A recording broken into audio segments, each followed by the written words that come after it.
नमस्कार, स्वागत है आपका इंडिया न्यूज 28 में। ये बात करते हैं उत्तराखंड की कुछ खास खबरों की। पूर्व विधायक की वर्तमान विधायक को खुली चुनौती, एक मंच पर आने को तैयार।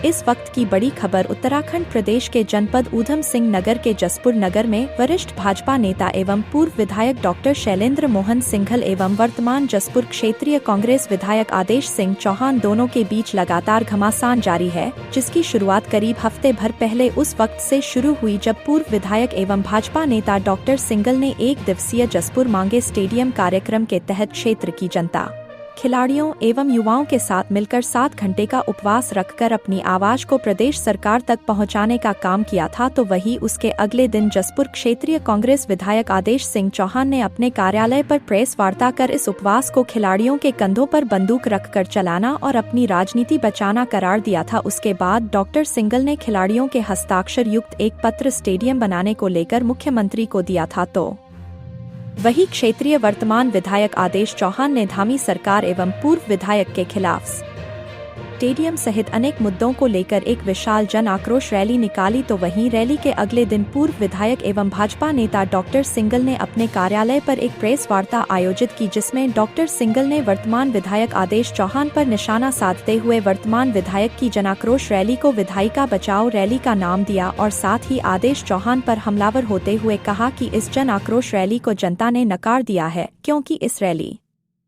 में कांग्रेस का शीर्ष नेतृत्व भी शामिल हुआ था, जिन्होंने अपनी बात जनता को मनवाने के लिए यह रैली निकाली थी, लेकिन जनता ने उनकी बात को अनसुना किया है। और रैली में लगाया गया टेंट भी इतना छोटा था कि जनता टेंट के बाहर ही नहीं जा सकी। बताया कि ऐसा लग रहा है मानो विधायक ने अपने 4-5 पहचान वाले लोगों को ही मंच पर बैठाकर सम्मानित कर दिया है। और साथ ही डॉक्टर सिंघल ने बताया कि विधायक जिनको डाम क्षेत्र को राजस्व ग्राम घोषित करने की ज्यादा ही चिंता सता रही है, तो वह स्वयं ही डाम क्षेत्र का विकास क्यों नहीं करते। उन्होंने बताया कि जब वह खुद विधायक थे और विधायक न रहने पर भी उन्होंने अपनी निधि सहित अनेक निधियों से भोगपुर डाम तीरथ नगर क्षेत्र का चहुमुखी विकास किया है। उन्होंने विधायक पर तंज करते हुए साफ तौर पर कहा कि यदि डाम क्षेत्र को राजस्व घोषित करना उनकी प्राथमिकता है तो वह बताएं किस नियम किस माध्यम से यह है कार्य किया जा सकता है। इसी के साथ ही डॉक्टर सिंघल ने बताया कि सन 2014 में उनके विधायक रहते हरीश रावत सरकार द्वारा स्टेडियम की मंजूरी के लिए 1 करोड़ रुपए और 9 एकड़ जमीन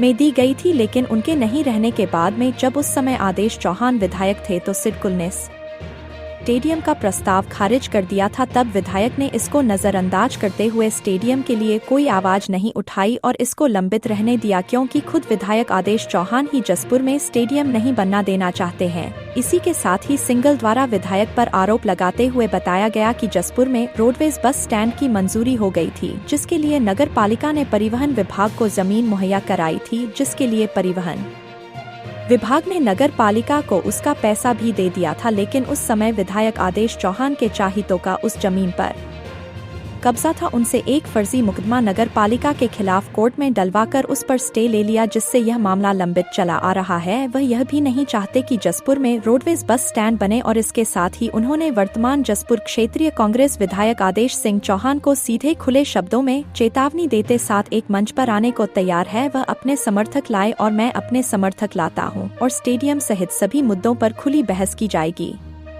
उसके बाद जनता तय करेगी कौन सही है और कौन गलत है। कैमरामैन हंसी सागर के साथ स्टेट हेड मिंटू अजय सागर की रिपोर्ट। देखिए, उपवास तो आम जनता का था और माननीय मुख्यमंत्री तक अपनी आवाज़ पहुंचाने का एक गांधीवादी तरीका लोगों ने अपनाया और वो आवाज़ पहुंची। जहाँ तक जन आक्रोश रैली की बात है, उसमें कांग्रेस का शीर्ष नेतृत्व उत्तराखंड का उसमें उपस्थित था, पर तमाम कोशिशों के बाद भी जनता ने इस आक्रोश रैली को नकार दिया।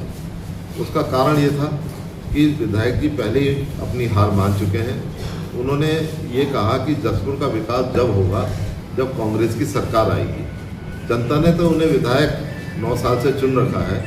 उन्होंने संघर्ष का रास्ता या जो वास्तविक रास्ते होते हैं वो ना निभाकर उन्होंने जो है एक रैली के माध्यम से कुछ बातें जनता के बीच में रखना चाहिए जो जनता ने सुनना नहीं चाहा। वो एक रैली जन आक्रोश रैली ना होकर विधायिका बचाओ रैली के रूप में देखी जा रही है और अब जनता उनकी जो भी वो नीतियां हैं वो सब समझ चुके हैं। उसमें सभी जन सहभागिता थी, उसमें खिलाड़ी भी थे, युवा भी थे और अलग अलग सामाजिक मंचों के लोग थे, कलाकार थे, सभी तरह से कई लोगों की सहभागिता थी। वो किसी विशेष एक व्यक्ति की कोई उपवास नहीं था। और अगर जन सहभागिता से कोई भी अगर आंदोलन होता है तो उसमें उंगली नहीं उठानी चाहिए। अगर उसमें उंगली उठाएंगे तो अपने ऊपर उंगली उठेगी। सर कल विपक्ष में रहते हुए हमने भी बहुत रैलियां करी, 7-7, 8-8 हज़ार। जब हमने किसानों का आंदोलन किया 6,600 लोगों ने अपनी गिरफ्तारी दी थी और ये 500 आदमी भी एकत्रित नहीं कर पाए। कैसी रैली थी? ये तो ऐसा लग रहा था जैसे अपने कोई मिलने वालों को बुला लिया, उनको कुर्सियों पर बैठा लिया और जनसभा कर ली। तो इतना छोटा सा टेंट लगाया कि उसमें 500 से आदमी ज़्यादा आ ही नहीं सकते और टेंट से बाहर तो कोई खड़ा ही नहीं था। तो कैसे बहुत बड़ा समूह में मानूंगा? जवाब मैं नहीं दे पाऊंगा, जो तो वही बताएं जिन्होंने फ्लेक्सी लगाई। हमने तो कोई फ्लेक्सी नहीं लगाई। सन 2014 में जब मैं विधायक था तो उसकी भूमि का चयन होकर नगर पालिका को परिवहन विभाग ने उसका पैसा जो भी सर्कल रेट के मुताबिक बनता था वो दे दिया और ज़मीन जो है वो परिवहन विभाग के पास पहुंच गई।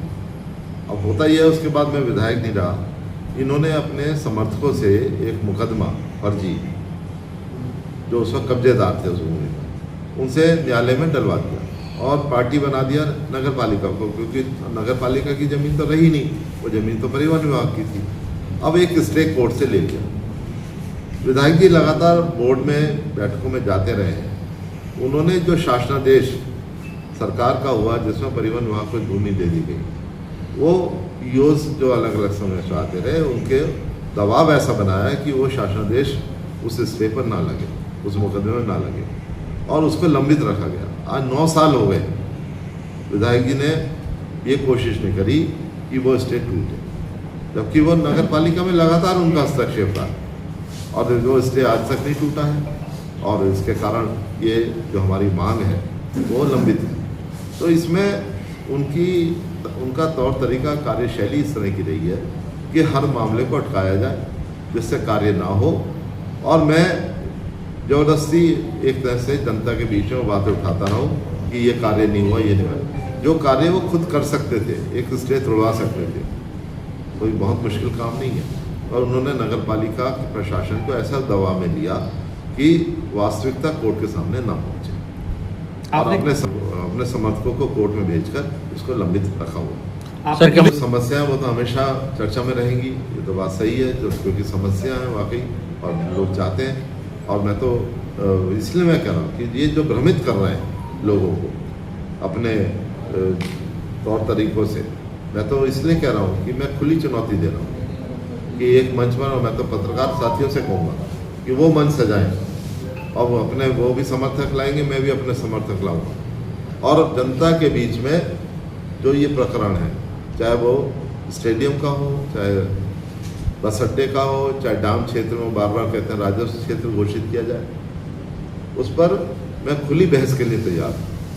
अब वो मेरा आमंत्रण को स्वीकार करें और बहुत शीघ्र इस पर खुली बहस हो तो जनता अपने आप तय करेगी कौन सही है कौन गलत है।